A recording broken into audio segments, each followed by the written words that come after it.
નમસ્કાર, સમાચાર બુલેટિનમાં આપનું હાર્દિક સ્વાગત છે. જોઈએ આજના મુખ્ય સમાચાર. ઉપરાષ્ટ્રપતિ પદ માટે ઉમેદવારી પત્ર ભરવાનો આજે છેલ્લો દિવસ. ઉપરાષ્ટ્રપતિ પદના એનડીએના ઉમેદવાર વેંકૈયા નાયડુ અને વિપક્ષના ઉમેદવાર ગોપાલકૃષ્ણ ગાંધી આજે ઉમેદવારી પત્ર ભરશે. ખેડૂત પુત્ર અને જનસેવામાં વર્ષોના અનુભવવાળા નાયડુની પ્રધાનમંત્રીએ કરી પ્રશંસા. સંસદના ચોમાસુ સત્રનો આજે બીજો દિવસ. 11મી ઓગસ્ટ સુધી ચાલનારા આ સત્રમાં ચીન, જમ્મુ કાશ્મીર, ગોરખાલેન્ડ આંદોલન સહિત અનેક મુદ્દે ચર્ચા થવાની સંભાવના. પ્રધાનમંત્રીએ તમામ પક્ષોને સહયોગ માટે કરી અપીલ.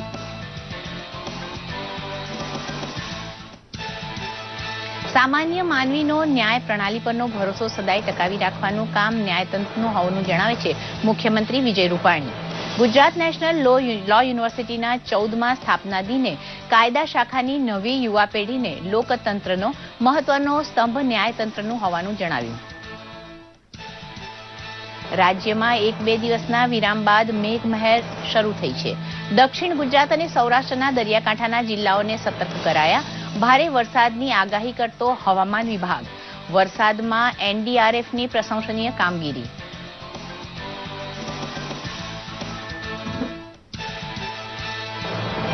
રાજ્યમાં 203 જળાશયો પૈકી 20 જળાશયો હાઈ એલર્ટ કરાયા.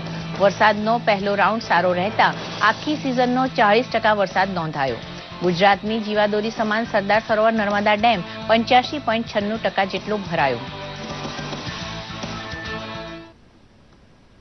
સમાચાર વિસ્તારથી. એનડીએના ઉપરાષ્ટ્રપતિ પદના ઉમેદવાર તરીકે કેન્દ્રીય શહેરી વિકાસ મંત્રી એમ વેંકૈયા નાયડુને જાહેર કરવામાં આવ્યા છે. ઉપરાષ્ટ્રપતિ પદના ઉમેદવારના નામની ચર્ચા કરવા ભાજપની પાર્લામેન્ટરી બોર્ડની બેઠક મળી હતી.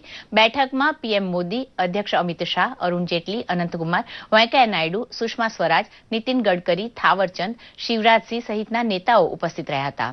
ઉપરાષ્ટ્રપતિ પદના ઉમેદવારનું નામ ભાજપ અધ્યક્ષ અમિત શાહે જાહેર કર્યું હતું. ઉપરાષ્ટ્રપતિ પદના ઉમેદવાર જાહેર થતા વેંકૈયા નાયડુએ પોતાના પદ પરથી રાજીનામું આપ્યું હતું અને આજે ઉપરાષ્ટ્રપતિ પદ માટે ફોર્મ ભરવાના આખરી દિવસે તેઓ નોંધણી કરાવશે.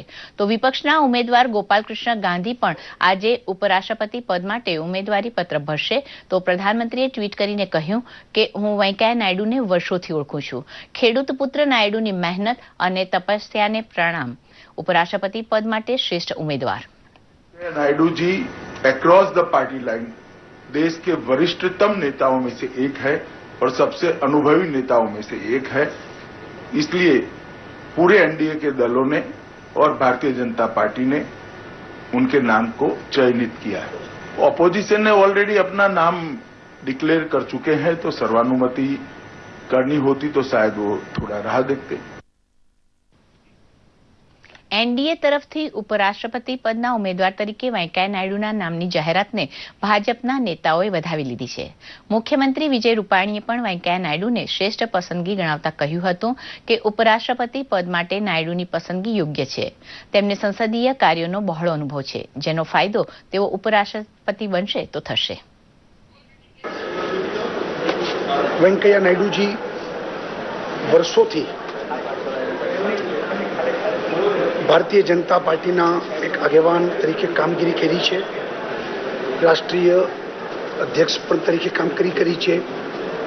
વર્ષોથી મંત્રી તરીકે રાજ્યસભામાં એક પ્રતિનિધિ તરીકે પણ કામ કર્યું છે. ઉપરાષ્ટ્રપતિ એ દેશનું બીજા નંબરનું સ્થાન છે, પણ સાથે સાથે રાજ્યસભા એ વ્યવસ્થિત ચાલે એટલે કે પાર્લામેન્ટરી અનુભવ એ એમની પાસે ખૂબ છે. ખૂબ સારી પસંદગી થઈ છે અને બધા વતી ખૂબ ખૂબ શુભેચ્છા પાઠવું છું. સત્રનો આજે બીજો દિવસ છે. 11 ઓગસ્ટ સુધી ચાલનારા આ સત્રમાં ઘણા મહત્વપૂર્ણ બિલ રજૂ કરવામાં આવશે. સત્ર દરમિયાન કાશ્મીર, ચીની સૈનિકોનું સીમા પર અતિક્રમણ, અનંતનાગમાં આતંકી હુમલો અને ગોરખાલેન્ડ આંદોલન સહિતના મુદ્દાઓ પર ચર્ચાની શક્યતા છે. સરકારે પણ કહ્યું છે કે તે કોઈ પણ મુદ્દા પર ચર્ચા માટે તૈયાર છે. ચોમાસુ સત્ર શરૂ થતા પહેલા પ્રધાનમંત્રી નરેન્દ્ર મોદીએ વિવિધ રાજકીય પક્ષો પાસે વિવિધ વિધેયકો માટે સમર્થનની અપીલ કરી. પ્રધાનમંત્રીએ આશા વ્યક્ત કરી કે રાષ્ટ્રહિત માટે તમામ પક્ષ સાથે મળીને કામ કરશે.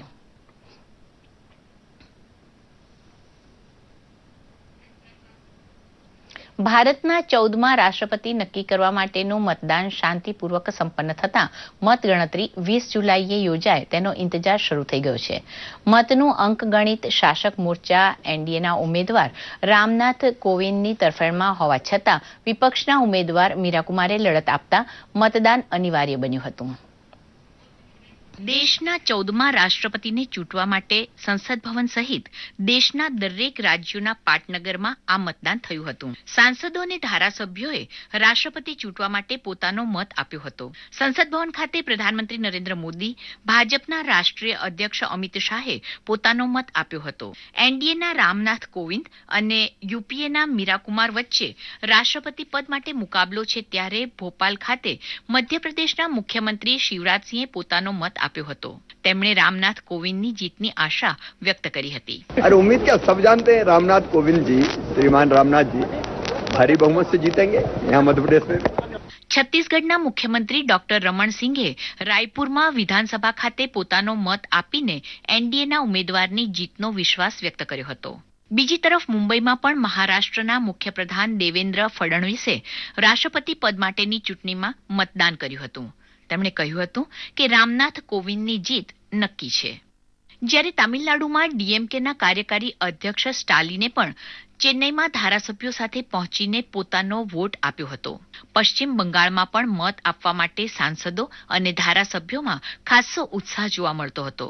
આ મતદાન પૂર્ણ થઈ ચૂક્યું છે, તેમજ મતપેટીઓ એકત્રિત કરવાની કામગીરી કરવામાં આવી રહી છે.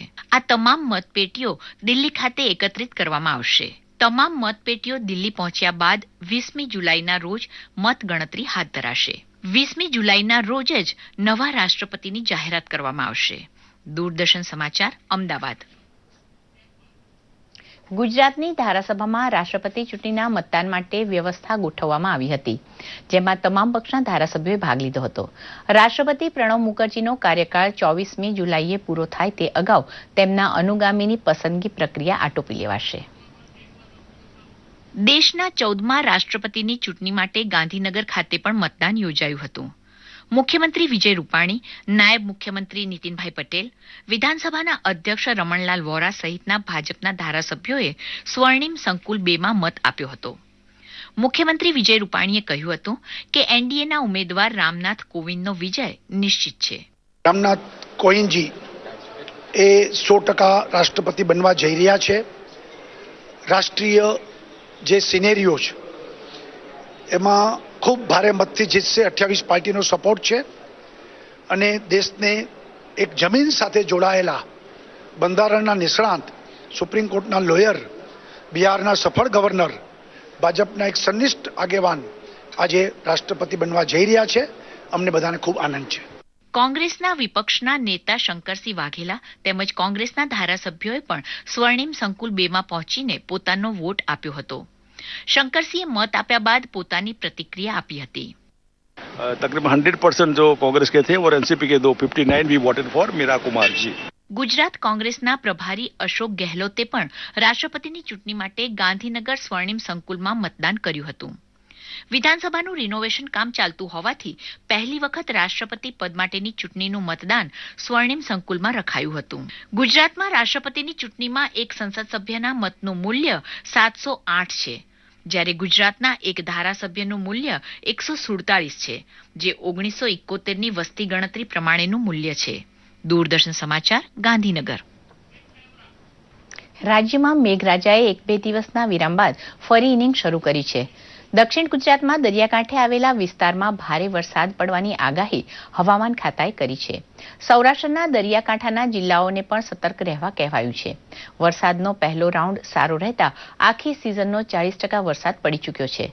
નદી કાંઠે વસેલા ગામડાઓને પણ સલામત સ્થળે ખસી જવાની તૈયારી દાખવવા કહેવાયું છે.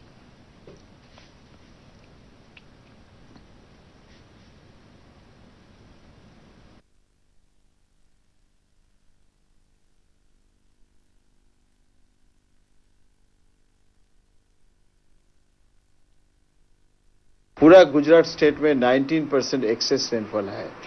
अगर इसको 2 सब डिवीजन में डिवाइड किया जाए तो गुजरात रीजन में जो रेनफॉल हुआ है वो 4% एक्सेस रेनफॉल है. सौराष्ट्र कच्छ में 42% एक्सेस है. एंड पूरा स्टेट को देखा जाए तो around 40%, 39 to 40% of the total seasonal rainfall हमारे स्टेट में हो गया है, जो मेनली नेक्स्ट 24 आवर्स में साउथ गुजरात में हेवी रेनफॉल होने का संभावना है एट 1 or 2 प्लेसेस में, खास करके वलसाड डिस्ट्रिक्ट में। एंड सौराष्ट्र में भी हेवी रेनफॉल का वार्निंग हमने दिए है for only for the day 1, that is for the next एक दिन के लिए। નવસારી શહેર અને જિલ્લામાં મેઘરાજાએ ધુઆધાર બેટિંગ કરી હતી। નવસારી શહેર બિલીમોરામાં ધોધમાર વરસાદને પગલે ઠેર ઠેર પાણી ભરાયા હતા। બિલીમોરાના ગોહરબાગ તેમજ આયોજન વિસ્તારમાં વરસાદી પાણી ભરાયા હતા। જિલ્લામાં સૌથી વધુ વરસાદ ચીખલી તાલુકામાં નોંધાયો છે। સારા વરસાદને પગલે ખેડૂતોમાં ખુશી છે। જોકે એકધારા થયેલા વરસાદને પગલે જિલ્લાના 30 માર્ગો બંધ થઈ ગયા હતા, જેથી જિલ્લાની તમામ શાળાઓમાં રજા આપી દેવાઈ, તો કેટલાક સ્થળો પર ટ્રાફિક જામની સ્થિતિ સર્જાઈ। આંકડાઓ પર નજર કરીએ તો ચીખલીમાં 10 ઇંચ, ગણદેવીમાં 8 ઇંચ, ખેર ગામમાં 7.5 ઇંચ, તો નવસારી અને જલાલપોરમાં 3 ઇંચ વરસાદ નોંધાયો હતો। અને અમુક જગ્યા જે રેલવે ક્રોસિંગ ગરનાળા છે ત્યાં પણ અત્યારે બંધ છે અને અત્યારે પણ હાલ પણ વરસાદ ચાલુ છે, એના લીધે જિલ્લાના જે સરકારી પ્રાથમિક શાળામાં એને રજા આપવામાં આવી છે, જેથી છોકરાઓને પ્રોબ્લેમ ના થાય અને અમારી સતત તૈયારી છે। બીજો એક રેલવે સાથે પણ અમારો સતત સંપર્કમાં છે કે રેલવે જે સર્વિસ ખોરવાઈ ગયા છે તો કોઈ યાત્રીઓને પર હાલાકી ના થાય અને કોઈને એસટી બસની સુવિધા જરૂર પડશે તો એને પણ અમે પૂરું પાડવા માટે તૈયાર છીએ અને હાલમાં એનડીઆરએફની ટીમ સુરતમાં છે, જે જરૂરત પડશે તો અમે એને ચોક્કસ બોલાવીશું। રાજ્યના ઇમરજન્સી ઓપરેશન સેન્ટર દ્વારા મળેલા અહેવાલો મુજબ વ્યાપક વરસાદને કારણે રાજ્યના 203 જળાશયો પૈકી 20 જળાશયો હાઈ એલર્ટ તેમજ 6 જળાશયો એલર્ટ જાહેર કરાયા છે। રાજ્યના 203 જળાશયો એલર્ટ જાહેર કરાયા છે। રાજ્યના 203 જળાશયોની પાણી સંગ્રહની ક્ષમતા કુલ 1577.39 મિલિયન ક્યુબિક મીટર પૈકી હાલમાં 5554.7 મિલિયન ક્યુબિક મીટર પાણીનો સંગ્રહ થયો છે। ગુજરાતની જીવાદોરી સમાન નર્મદા યોજના સરદાર સરોવર ડેમ 117.26 મીટરની સપાટીએ પહોંચ્યો છે। આ સાથે સરદાર સરોવર ડેમ 85.96% જેટલો ભરાયો છે। જામનગરમાં છેલ્લા 2 દિવસથી વરસાદ પડી રહ્યો છે, ત્યારે નીચાણવાળા વિસ્તારોમાં એનડીઆરએફની ટીમ બચાવ કામગીરી કરી રહી છે। 2 દિવસથી થયેલા અવિરત વરસાદને કારણે અનેક વિસ્તારોમાં ઘૂંટણ સમાણા પાણી ભરાયા છે, તો પાણીમાં અનેક લોકો ફસાયા છે। રાજ્યભરમાં એનડીઆરએફની 7 ટીમો બચાવ કામગીરીમાં જોતરાઈ છે। સુરેન્દ્રનગરના ચોટીલામાં 5 અને લીંબડીમાં 9 ફસાયેલા લોકોનું રેસ્ક્યુ કરાયું હતું, તો જામનગરમાં પણ ફસાયેલા કેટલાક લોકોને ટીમે રેસ્ક્યુ કરી સુરક્ષિત સ્થળે ખસેડ્યા હતા।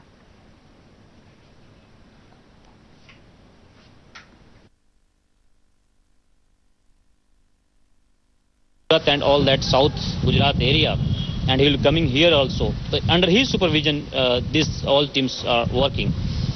और इस रंजीत पार में कल भी 20 लोगों को यहाँ पर इस जामनगर की टीम ने रेस्क्यू किया है। अभी भी 3 जो सर्च करना है 3 लोगों का, अभी उसमें हमारे लड़के तैयार हैं। ये दिन रात काम कर रहे हैं, चाहे जैसा ही मौसम हो, ये काम करना हमारा जो है आदत है इनका। ગાંધીનગરની ગુજરાત નેશનલ લો યુનિવર્સિટીના 14મા સ્થાપના દિવસના અવસરે યોજાયેલા કાર્યક્રમમાં મુખ્યમંત્રી વિજય રૂપાણીએ ખાસ હાજરી આપી હતી। આ પ્રસંગે તેમણે કહ્યું કે લોકતંત્રના 4 સ્તંભમાં ન્યાયતંત્ર મહત્વપૂર્ણ સ્તંભ છે। આ સંદર્ભમાં તેમણે જણાવ્યું કે સમયાનુકૂળ કાનૂન કાયદાના પરિવર્તન સામે કાયદાના તજજ્ઞો, કાયદા શાખાના યુવા વિદ્યાર્થીઓની એવી પેઢી તૈયાર થાય જે સામાન્ય માનવીનો ન્યાય પ્રણાલી પરનો ભરોસો સદાય ટકાવી રાખવા સક્ષમ માધ્યમ બને। આ પ્રસંગે રાજ્ય વડી અદાલતના મુખ્ય ન્યાયમૂર્તિ તેમજ કાયદા મંત્રીએ પણ આ કાર્યક્રમમાં હાજરી આપી હતી। ગૃહ રાજ્યમંત્રી પ્રદીપસિંહ જાડેજાએ આ પ્રસંગે જણાવ્યું હતું કે વર્તમાન સરકારે કાયદા ક્ષેત્રના બજેટમાં રૂપિયા 1,700 કરોડ જેટલી માતબર રકમ ફાળવવાની પહેલ કરી છે। કાર્યક્રમમાં મુખ્યમંત્રી અને મહાનુભાવોએ વિવિધ વિદ્યાશાખામાં ઉત્કૃષ્ટતા પ્રાપ્ત વિદ્યાર્થીઓને પ્રમાણપત્રો અને પુરસ્કારો એનાયત કર્યા હતા। और इसलिए मैं मानता हूं कि गुजरात नेशनल लॉ यूनिवर्सिटी और उनके 14वें स्थापना दिन पर हमें आज संकल्प करना चाहिए कि आने वाले समय की साथ समय की जो मांग है उसके साथ हम नई पीढ़ी कानून तज्ञों की हम यहां से निर्माण करेंगे और पूरा देश की सेवा करने के लिए हमारे गुजरात नेशनल लॉ यूनिवर्सिटी के स्टूडेंट हमेशा कटिबद्ध और आगे रहेंगे। हमें गुजरात के अंदर और गुजरात के जरिए हम देश को एक अच्छी लॉ यूनिवर्सिटी प्रदान करें, उसके लिए हमें काम करना होगा। उनके विजन से, उनके मिशन से 2004 में हमारी लॉ यूनिवर्सिटी जो स्टार्ट हुई थी, आज पूरे देश के अंदर हम गौरव के साथ कह सकते हैं कि हमारी गुजरात नेशनल लॉ यूनिवर्सिटी अव्वल स्थान पर आज हमको मिला। આ સાથે સમાચાર બુલેટિન સમાપ્ત થયું. નમસ્કાર.